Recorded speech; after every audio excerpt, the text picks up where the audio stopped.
ವ್ಯಾಪ್ತಿಯಲ್ಲಿ ಇಂದು ನಗರೋತ್ಥಾನ ಹಂತ 4ರಲ್ಲಿ ಈ ಒಂದು ಅಂಬೇಡ್ಕರ್ ವೃತ್ತದ ವ್ಯಾಪ್ತಿಯಲ್ಲಿ ಏನಂದರೆ ನಗರೋತ್ಥಾನ ಹಂತ 4ರಲ್ಲಿ ಅಂಬೇಡ್ಕರ್ ವೃತ್ತ ಒಂದು ಕಾಮಗಾರಿಯನ್ನು ಕೈಗೆತ್ತಿಕೊಂಡಿದ್ದು ಈ ಒಂದು Ambedkar construction of compound wall ಮತ್ತು ಡೆವಲಪ್ಮೆಂಟ್ ವರ್ಕ್ಸ್ ಆಫ್ ಸ್ಟ್ಯಾಚ್ಯೂ ಸುತ್ತಮುತ್ತಲು ಪ್ರದೇಶದಲ್ಲಿ ಡೆವಲಪ್ಮೆಂಟ್ ಮತ್ತು ಆರ್ಚ್ ಮತ್ತು ಕಂಪೌಂಡ್ ವಾಲ್ ಈ ಮೂರು ಒಂದು ಕಾಮಗಾರಿಗಳನ್ನು ಹಮ್ಮಿಕೊಳ್ಳುತ್ತಿದ್ದೇವೆ. ಅಂದಾಜು ವೆಚ್ಚ 50 ಲಕ್ಷದಲ್ಲಿ ಈ ಒಂದು ಕಾಮಗಾರಿ ಇದ್ದು ಈ ಒಂದು ಕಾಮಗಾರಿಯ ಒಂದು ಅಡಿಗಲ್ಲಿಗೆ ಇಂದು ನಮ್ಮ ಮಾಜಿ ಸದಸ್ಯರು ಅಧ್ಯಕ್ಷರಾದಂಥ ಮಲ್ಲಿಕಾರ್ಜುನ್ ಕಾಳಗಿ ಸರ್ ಅವರೇ ಹಾಗೂ ಈ ಕಾಮಗಾರಿಯ ಅಡಿಗಲ್ಲು ಕಾರ್ಯಕ್ರಮಕ್ಕೆ ಆಗಮಿಸಿದ್ದಕ್ಕಾಗಿ ಹಾಗೂ 2027ರ ಒಳಗಾಗಿ ಈ ಒಂದು ಕಾಮಗಾರಿ ಮುಕ್ತಾಯಗೊಳಿಸುವ ಒಂದು ನಿಟ್ಟಿನಲ್ಲಿ ಈಗಾಗಲೇ ಗುತ್ತಿಗೆದಾರರಿಗೆ ನಾವು ಕಟ್ಟುನಿಟ್ಟಾಗಿ ಹೇಳಿದ್ದೇವೆ. ಯಾಕೆಂದರೆ ಮುಂದಿನ ಒಂದು ಅಂಬೇಡ್ಕರ್ ಜಯಂತಿಯಂದು ನಾವು ಹೊಸ ಒಂದು ಕಾಮಗಾರಿ ನಿರ್ಮಾಣ ಆದ ನಂತರನೇ ಆ ಒಂದು ಒಳಗಡೆ ಜಯಂತಿ ಒಳಗಡೆ ಈ ಒಂದು ಕಾಮಗಾರಿ ಸಂಪೂರ್ಣವಾಗಿ ಮುಕ್ತಾಯಗೊಳಿಸುವ ಒಂದು ನಿಟ್ಟಿನಲ್ಲಿ ನಾವು ಭರವಸೆ ನೀಡುತ್ತಾ ಈ ಒಂದು ಕಾರ್ಯಕ್ರಮ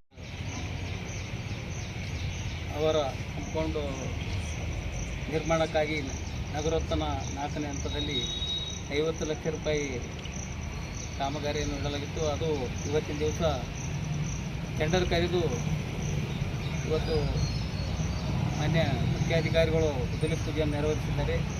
ಅವರಿಗೆ ನಾವು ನಮ್ಮ ಸಂಘಟನೆ ಪರವಾಗಿ ಅವರಿಗೆ ಧನ್ಯವಾದವನ್ನು ಅರ್ಪಿಸುತ್ತೇವೆ. ಬರುವ ದಿನಗಳಲ್ಲಿ ನಮ್ಮ ಎಲ್ಲ ಸ್ನೇಹಿತರು ಕೂಡಿಕೊಂಡು ನಾವು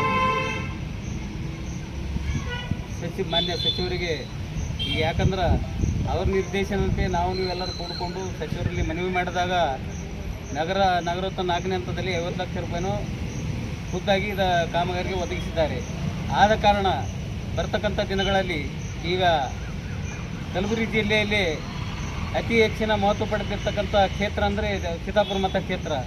ಅಭಿವೃದ್ಧಿ ವಿಷಯದಲ್ಲಿ, ರಾಜಕೀಯ ವಿಷಯದಲ್ಲಿ, ಖಾಸಗಿ ವಿಷಯದಲ್ಲಿ ಯಾವುದೇ ವಿಚಾರದಲ್ಲಿ ಕಲಬುರಗಿ ಜಿಲ್ಲೆ ಅಂದರೆ ಚಿತ್ತಾಪುರ ಮತಕ್ಷೇತ್ರ ಪ್ರಿಯಾಂಕ ಖರ್ಗೆ ಅವರ ಮತಕ್ಷೇತ್ರ. ಆ ವಿಷಯವಾಗಿ ನಾವು ನೀವು ಕೂಡಿಕೊಂಡು ಬರ್ತಕ್ಕಂಥ ದಿನಗಳಲ್ಲಿ ಬಾಬಾ ಸಾಹೇಬ್ ಅಂಬೇಡ್ಕರ್ ಅವರ ಪೂರ್ಣ ಪ್ರಮಾಣದ ಒಂದು ಸ್ಟ್ಯಾಚ್ಯೂ ಸಲುವಾಗಿ ಒಂದು ನಿಯೋಗ ರಚನೆ ಮಾಡಿಕೊಂಡು ನಾವು ಬರ್ತಕ್ಕಂಥ ದಿನಗಳಲ್ಲಿ ಈಗಿನಿಂದಲೇ ಸಚಿವರನ್ನು ಒತ್ತಡ ಹಾಕಿ ಮನವಿ ಮಾಡಿದಾಗ ಅವರು ಸ್ಪಂದನೆ ಮಾಡ್ತಾರನ್ನೋ ನಂಬಿಕೆ ನಮಗೂ ಇದೆ, ನಿಮಗೂ ಇದೆ. ಆದ ಕಾರಣ ಒಂದು 10 ಜನ ಒಂದು ಸಮಿತಿಯನ್ನು ರಚನೆ ಮಾಡಿಕೊಂಡು ಆದಷ್ಟು ನಾವು ಮಾನ್ಯ ಗುತ್ತಿಗೆದಾರರಲ್ಲಿ ಮನವಿ ಮಾಡಿದ್ರೆ ಆದಷ್ಟು ಶೀಘ್ರವಾಗಿ ಗುಣಮಟ್ಟದ ಕಾಮಗಾರಿ ಮಾಡಿ ನಿಮಗೆ ನಾವೆಲ್ಲರೂ ಸಂಘಟನೆಯವರು ಸಹಕಾರ ಕೊಡ್ತೀವಿ. ಯಾವುದೇ ಅಡಚಣೆ ಬರ್ದಂಗೆ ನಿಮಗೆ ಸಹಕಾರ ಕೊಡ್ತೀವಿ. ಇನ್ ಟೈಮ್ನಲ್ಲಿ ನಮ್ಮ ಮಾನ್ಯ ಮುಖ್ಯಾಧಿಕಾರಿಗಳು ಹೇಳಿದಂತೆ ಇನ್ ಟೈಮ್ನಲ್ಲಿ ನೀವು ಕಾಮಗಾರಿ ಮುಗಿಸಿದರೆ ಮುಂದಿನ ನಮ್ಮ ಬರುವ 2027 ಏಪ್ರಿಲ್ 14ರ ಒಳಗಾಗಿ ನಾವು ವಿಗ್ರಹ ಸಲುವಾಗಿ ಮಾನ್ಯ ಸಚಿವರನ್ನ ಮನವಿ ಮಾಡಿಕೊಂಡು ಆದಷ್ಟು ನಮ್ಮ ಕಾರ್ಯಕ್ರಮ ನಾವು ನಡೆದಿರ್ತವೆ. ಆದಷ್ಟು ಬೇಗ ನಿಮ್ಮ ಕಾಮಗಾರಿ ಮುಗಿಸಿ ಮಾನ್ಯ ಮುಖ್ಯಾಧಿಕಾರಿಗೆ ಹ್ಯಾಂಡ್ ಓವರ್ ಮಾಡಿರಿ ಅನ್ನೋ ಒಂದು ಮನವಿ ಮಾಡಿಕೊಂಡು ಬಂದಿರ್ತಕ್ಕಂಥ